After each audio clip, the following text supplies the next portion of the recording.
All right, YouTube, what up? It's Neace. This is Off Meta Challenger. This is 6. This is episode 6. It is Shaco support time. I have a confession to make. All right, I like Shaco a lot in support. I guess I have to sell this dude. I guess I have to sell Shaco support to you. Basically, Shaco support is the anti-diver. The reason why I'm playing this strat for you today is because I think it's actually pretty legit. I think it's legit in the meta. I think it's pretty fun. It's pretty unique. It's pretty crafty and clever. If you like that style, like I do, you'll probably really enjoy Shaco. I'm doing Spellbook. You have the opportunity to choose like Spellbook or Comet. Even I think you can even go Electrocute some of the time, but I don't think that's.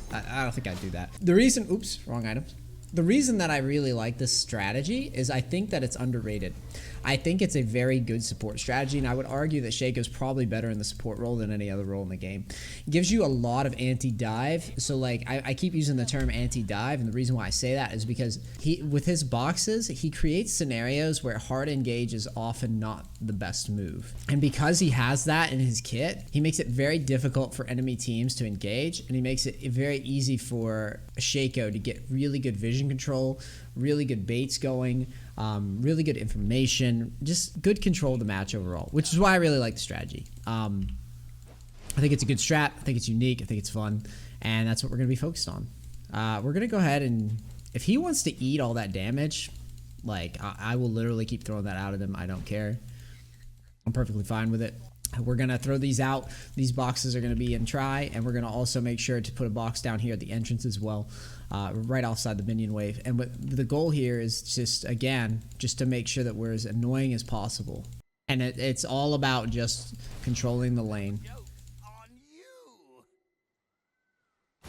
We could leash here. If our jungle needs a nice big leash, we can give him that. I'm going to be harassing. We don't get to harass very much with Shaco support. I'd like to set the tone right away and get brush control, get boxes down, be annoying, be disruptive, get information as much as we can. That's what I'm looking for. Cheese could happen pretty regularly on bot, so that's what I'm going to be peeking for right here. I don't think, did he get any XP as well? I think we all like missed the XP there. One mistake that I made in this video already is that I don't like that I didn't switch to sweeper and do the late ward thing, but meh. Kind of like the control, having the early wards down. We're going to set up situations again where our boxes are protecting us. Good job top, getting first blood, that's nice. Lucian level 2. And again, the big thing about Shaco is vision, information. Trying to make situations that's very difficult to gank, very difficult to put the kills away. Anti-dive, there's a Nocturne, there's an Alistar, there's a Tryndamere on the other team. We like that a lot. We're going to be fishing for E damage or Shiv when we can. We're going to be playing around our boxes a lot. We're not going to be dumb. As always, the goal is to provide safety. I hate that the box aggroed the siege creep there, but it's okay, I guess. We get a push going. We're gonna harass. I see a lot of pings going on in mid. I'm paying attention. Can't really rotate or anything early though. Need Q, need Deceive, need level 3. But we're gonna be poking with E every time it's off cooldown. And we're gonna be spamming those boxes out.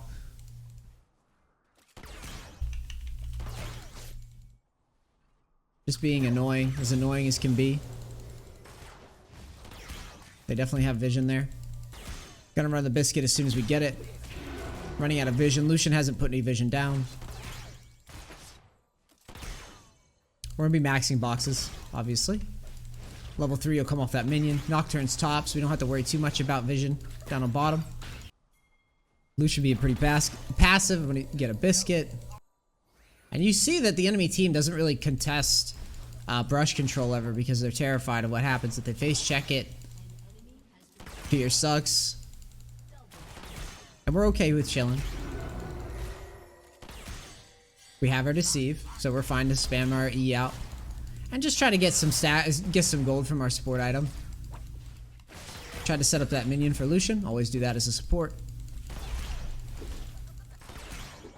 Try to slow this push down a little bit. Oh, Lucian going fucking wacky. Yeah, Alistar didn't like that too much.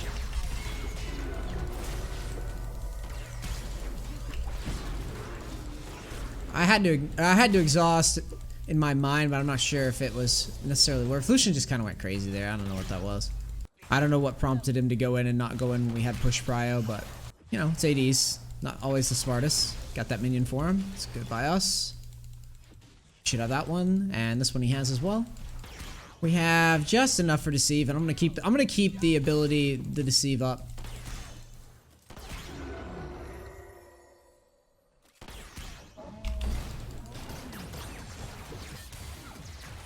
Gonna take a lot of damage down there with those boxes, and guess what? Since we have summoner swap, we're gonna in about 20 seconds be able to reset to bot, which is gonna be nice. That's why I like the summoner swap personally.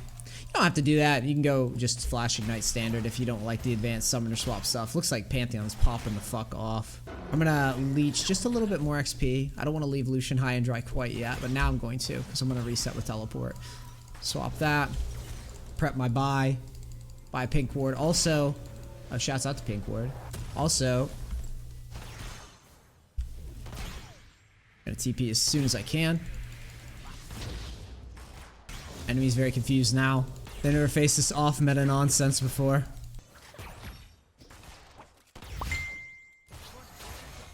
Like she's mad at me.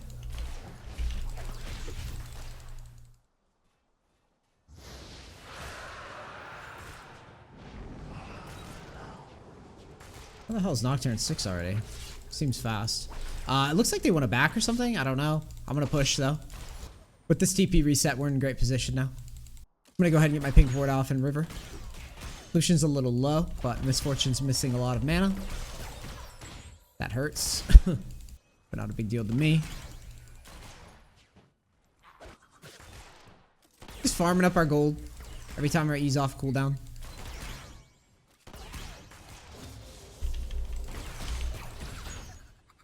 Thought for sure Alistar was gonna jump in there. Gonna go and get the plant. Remember that we do have Q. We do have deceive. I'm gonna take this away.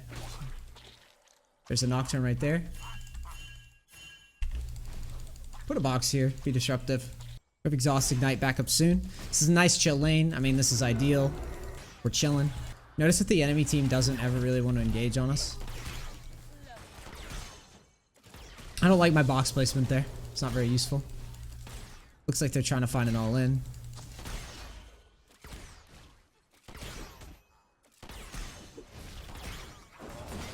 Alright, Lucian's out of line there.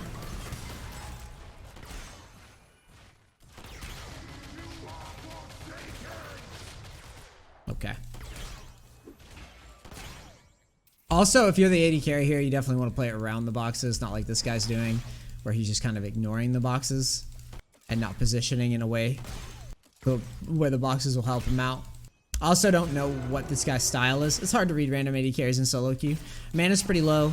We will be able to use, we'll be able to get some mana back here with Summoner Swap soon. Pretty passive game, which I'm okay with. I'm okay with going to mid late.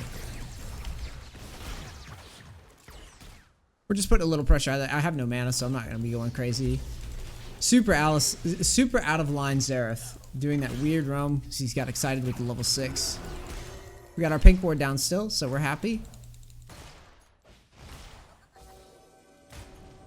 Be fishing for wards. Alistar will not be one-shottable, unfortunately. Yeah, it's just...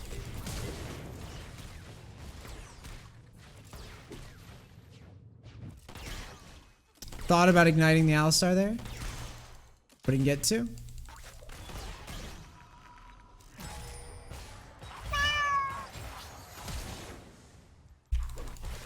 I didn't see a kill there. Opportunity. It just wasn't there. We're going to push this in. Always say how silly this looks to do this, but this is what I'm definitely going to be. Probably spookies here. Oh, we're ghosting the lane, by the way. This is, I know it looks ridiculous, but it's because with Summoner Swap, you've got to keep using your summoners. Otherwise, you're not going to be able to get through them all or get any value out of them. I know it seems so strange and weird. Alright, so we've got a Nocturne rotating up here. So this is where things get interesting. A very strategic style. We can do a lot of funky things here. For one, we can totally gank a jungler when he rotates up. He's rotating up through river right now, or at least thinking about it. Where the fuck did he go? Alright, I have to go and hold my tower. I don't know where this guy is. He walked up towards river, and then he must have backed down. Very strange scenario there. Thought for sure... There it is.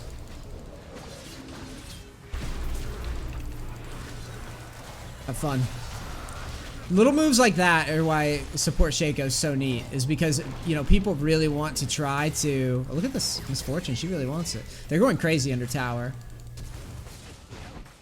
And she has no flash. That's why, honestly, that's a perfect example of why I like support Shaco. It's one of the only support styles in the game where you can reliably just outplay people because of just the CC, the fear.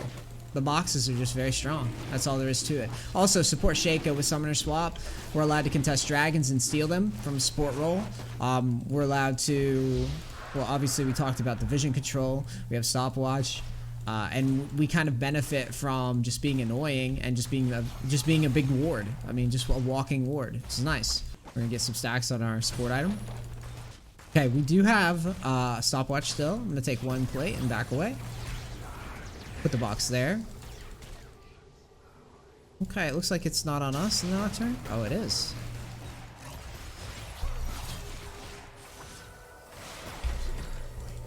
We'll have to get out of this one, I think. We're gonna make sure that we're, oh, it looks like Fizz is gonna clean up something. Maybe, potentially.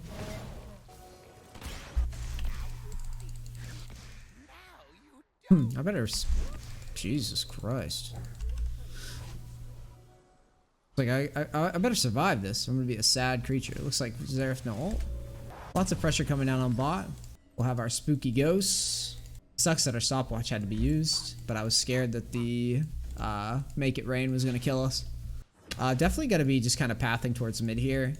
Trying to, well, I'm gonna leech some of this XP, first of all, because Fizz isn't here for some fucking reason. Or isn't rotating up here for some reason. Not quickly enough, anyways.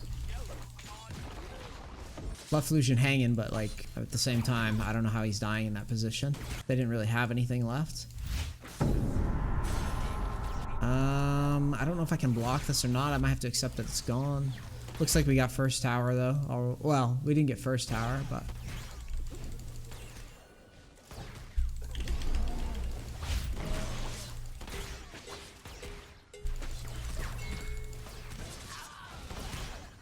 I think I can get a Q here, yeah. Let's pull back. So we just defend our tower and pick off the I'm actually surprised we can kill him there.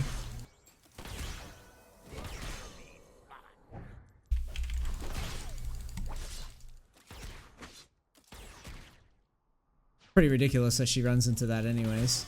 Okay, so she's low, so we're gonna get a shove in here. And that's why we have Summoner Swap to do weird stuff like that.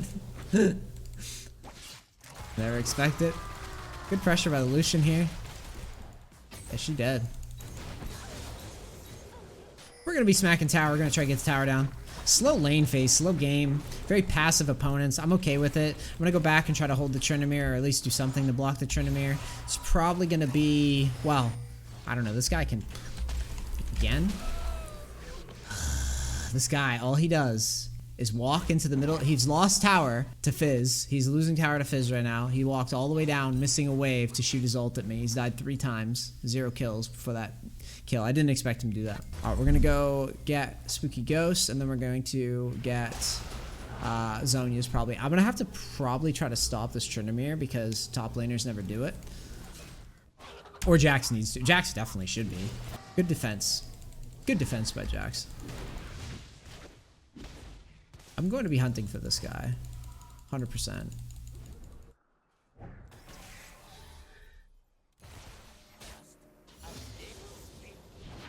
I plan on following him, or at least looking for a kill. I have exhaust and ult.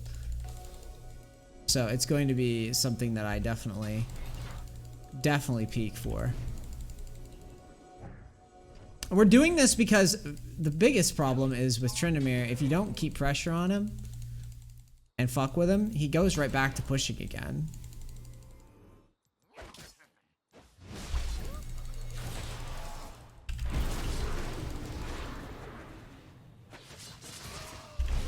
I thought that would go a little bit better than it did. It's very close. I mean, if we're able to put down the top laner there, that's a big level up for us.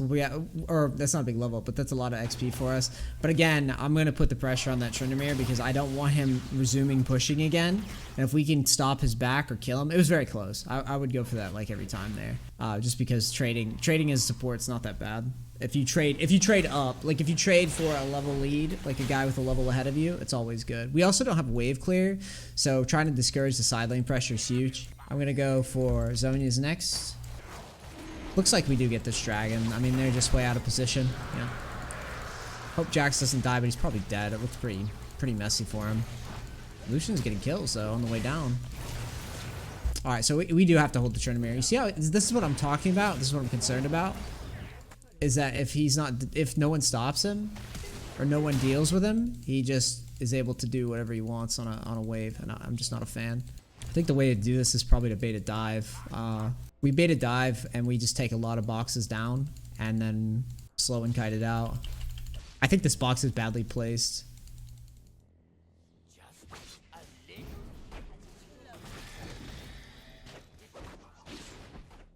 I want to know what he does, where he goes. I want the information. We've always got boxes around us to defend us.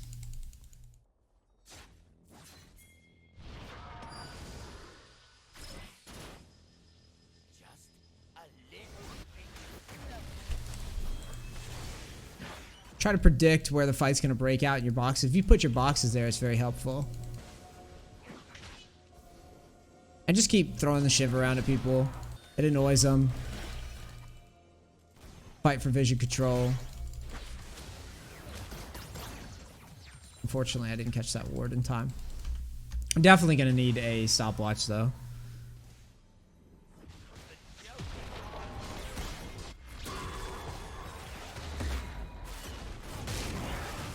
I don't see a good engage here. I see a goofy engage. Alistar's way out of line in this case. Yeah, I don't know what he's doing. Fizz, same thing. Hopefully Jax will push here.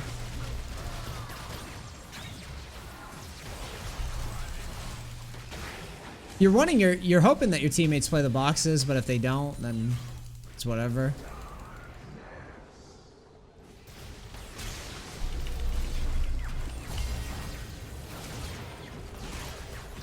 So the nice thing about Shaco again is it's a big anti-dive. It's a big cock block. We'll put our clone, our ult, on the wave, push the wave a little bit faster. And now we need Baron control. One thing that supports don't do enough of is Baron control. So we're gonna go down and get vision.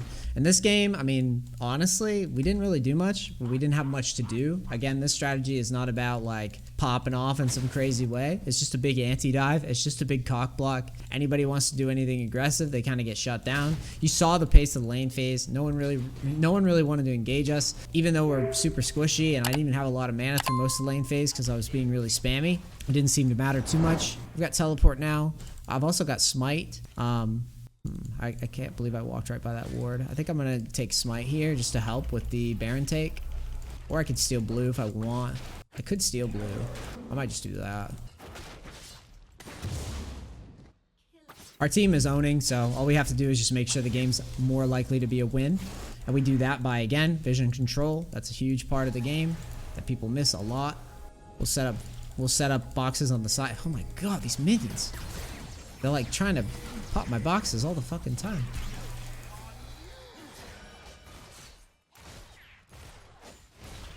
Look at these minions! Ruining everything. Jax is getting side lane pressure. These guys are just A-ramming. I mean, they're so boxed in. They're just chilling. And they could try to all in me, but it's probably not gonna do much. And misfortune, I mean, you see how they just cannot engage. Like, there's just nothing that they can really do to engage.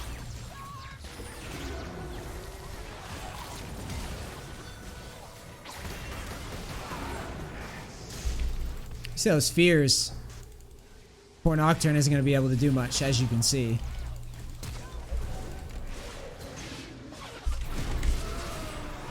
They hard engage. It's my fault for not backing up sooner. I could have just left outright. Whoa, Pantheon. Holy shit. But Jax went to Dragon. I didn't see it. I thought he was actually going to push in for this. So once I saw that Jax moved to Dragon, I should have peeled off and just waited at Baron. And again, we could just bring back our smite if we want. Smite should, I'm pretty sure the way that summoners swap works is smite will be off cooldown again. We can use the smite to defend Baron, which is kind of crazy if you think about it. Kind of ridiculous. Because then, like, say for example, they kill us here. We go towards Baron. We go towards Baron, or the enemy team goes towards Baron. We could just swap the smite. Well, actually, it looks like the smite cooldown is pretty long. So maybe in the future, if you do the strategy, don't go for the blue buff. Just hold the smite for Baron defense. And yeah, I definitely want to help this Jax as best I can. Let's try to get some vision out there. Make sure we're clearing it. I mean, this guy's literally just owning Baron right now.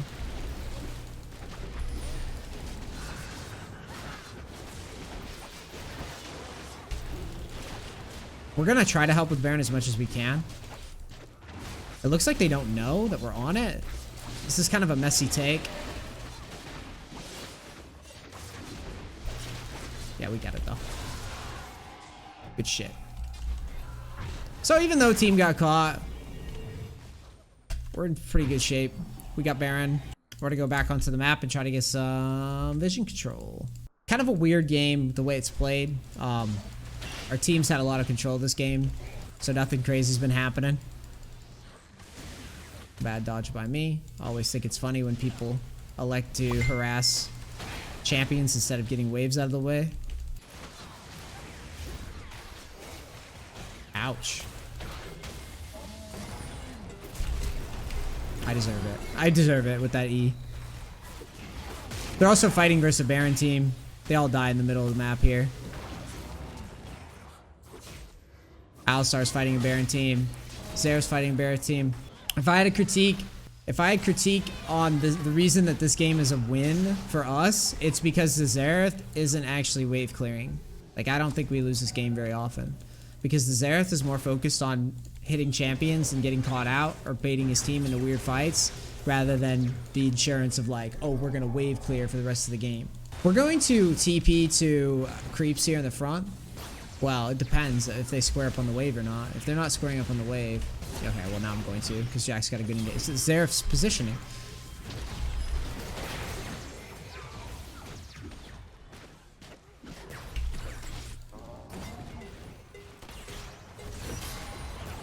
We're gonna peel that off for him.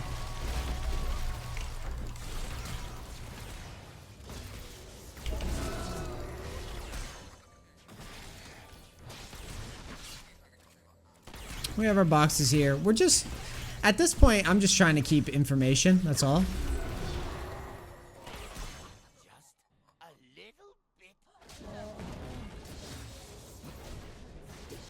It's all about just keeping information, throwing those boxes around, getting many on the ground as you can, and helping with vision as best we can.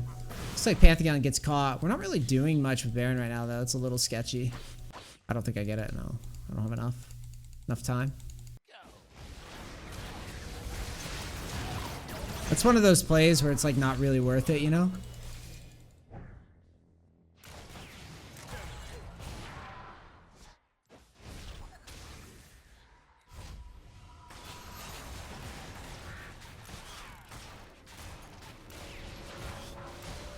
You can see that Tryndamere is trying to pick us off, but like, I mean, what can he really do?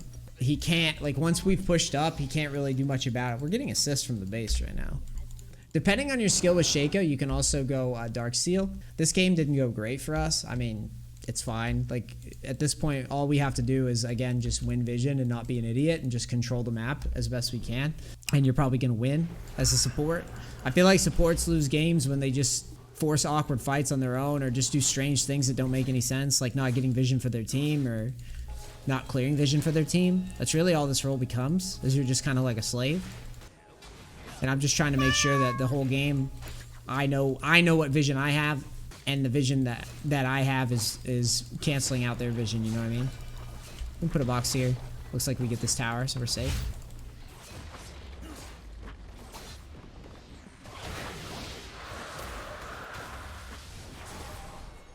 We just pull off. Don't put our boxes down. Just be annoying. Look at Tryndamere. Look at his health. It's little moves like that. Tilt the enemy team. They can't push out. They don't feel confident. Notice the lack of confidence. We're a level 12 support. That fear, we just got that fear. That's a kill for Pantheon. Constant, just containment. That's all we're doing, just containing. We know what the enemy team's probably doing, and we're boxing them in. Pun intended. Just keep inching those boxes forward.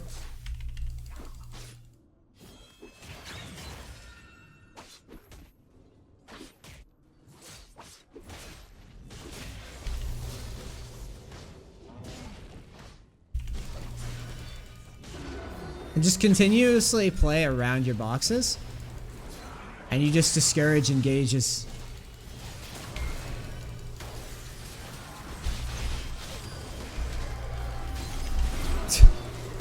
That was misplayed by me. I should have Zonya's way earlier.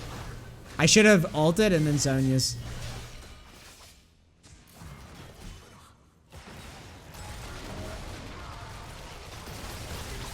Yeah, Trinamir can die here if he gets a stun. Oh, they're dead anyways. They used everything. Ouch. Hannibal Lecter, dude. That's a 15-0 Jax. That guy's massive. We're gonna go tabbies. And wow. Kind of a boring one. Not gonna lie to you. At the end of the day, you kind of saw what my idea with the strategy is. This is something that I've seen work multiple times now. I personally have seen it carry games. In this instance here, we kind of got carried, and all we really had to do was just throw our boxes offensively and not get too crazy. But I do want to disclaimer this video. If you play this shit into a poke lane, you're screwed. I do think it's an actually really good strategy, and I think it's really unique, and I think it counters a lot of the popular champs in the meta right now. I think it counters bruisers that like to dive a lot. I think it counters champions that want to get momentum by diving onto your back line a lot. It actually, if you saw how very easy it was for us to just contain champions that are 2 or 3 levels ahead of us and bait them into bad situations, if you saw that, or at least can appreciate the value of that, I think you'll see why I think the support Shaco can work. It could be a very unique strategy with a lot of potential. But if you watch this and you think, oh, well, he didn't pop off this game, so it's not a great strategy, I would just encourage you to think outside of the box, because at the end of the day, support's function is you're going to be healing a lot, you're going to be shielding a lot, you're going to be providing some sort of mega utility, or in the case of Pyke, I guess you can just be broken. But for me, the way I view support is control lane, make sure the bot lane doesn't get too out of line, too snowballed, which Shaco into stuff like Leona, Alistar, even Pyke. I mean, Pyke, I was making that joke, but like Pyke, he wants to dive a lot. Shaco does really well in blocking all those offensive plays. Any champions that want to go to your backline, Nocturne, Trinamir, Jax, Akali, all sorts of stuff, Shaco plays great because he just puts boxes around. If your teammates notice our teammates didn't know how to play by boxes 1 and 2. I'm not very experienced with Shaco, so my boxes were kind of out of whack. I haven't played a lot of it, especially in the bot lane. I'm used to playing at top lane when it was more meta then. But like, if a team plays around your boxes, you set those up. Anytime someone wants to make a hard engage, Warwick's another classic one. They just cannot. Like, you completely nullify them. You have to view it in terms of the utility that's offered for the gold invested. So if you tried to play something like some really off the wall support, like fucking Azir, who needs a ton of gold to be useful, right? The reason why you don't see Azir support is because he needs a ton of gold to be useful.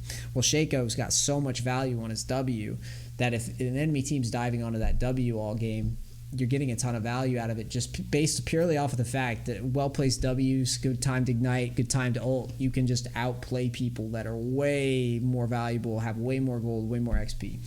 Anyways, hope you enjoyed it. Let me know what you think in the comments. If you think it's whack, tell me. If you think it could be valuable, tell me. And tell me what you want to see for off-meta Challenger. This was something that I saw pop off in a game that I wanted to demonstrate to the best of my ability, so I hope you enjoyed it. Sorry that the game was kind of a stomp, but I hope you get the picture. All right, I'm out. Peace. Practice. Gotta go. Bye.